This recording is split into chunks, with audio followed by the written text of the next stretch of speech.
Jordan Spieth earned his age in millions of dollars on the PGA Tour this year. That means his caddy, Michael Greller, did pretty well too. Greller began working with Spieth 2 years ago, having given up the security of his job as a school teacher. Teaching 30, 12-year-olds for 10 years prepared me for Jordan Spieth. You know, he's very animated. You know, he can get a little emotional out there, and just like sixth graders. We got together at the 2011 U.S. Junior Am, and Justin Thomas introduced us. Thank you, Justin, for that. Jordan won that week, and we kept in touch, went to the U.S. Open with him when he was an amateur at Olympic. And then he turned pro at the start of 2013, and he couldn't find anybody else to caddy for him, so he called me up, and I was teaching sixth grade at the time, and so I quit teaching and joined Jordan. How have things changed since then? I mean, he still makes fun of my bald spot. He says I'm old, I have a big belly. So things haven't really changed too much as far as our chemistry, and you know, I'd like to think it's the same as at that U.S. Junior 4 years ago. I remember walking into the caddy wagon at Torrey Pines, and I knew nobody, and I was literally just teaching a couple weeks earlier, and I was freaking out.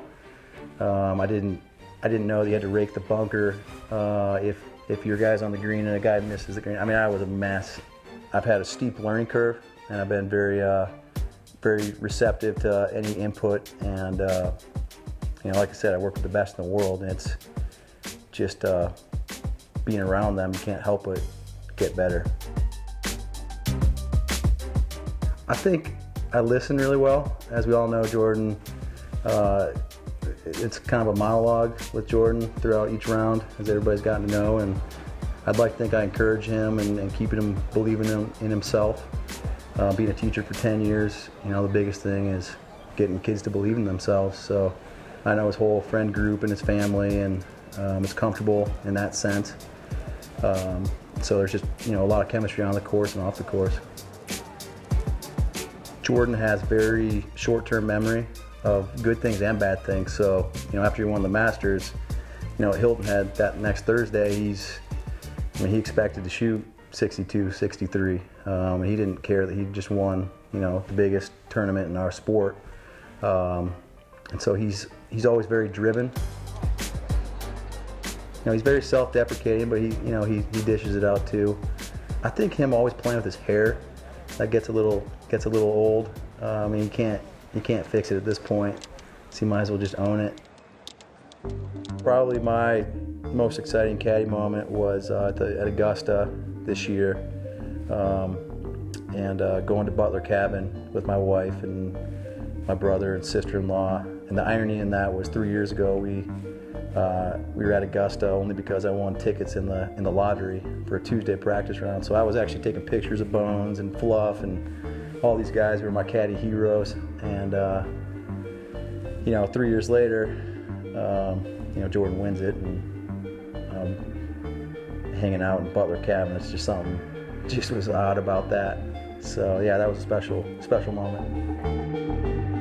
Each week to me it's like a bucket list.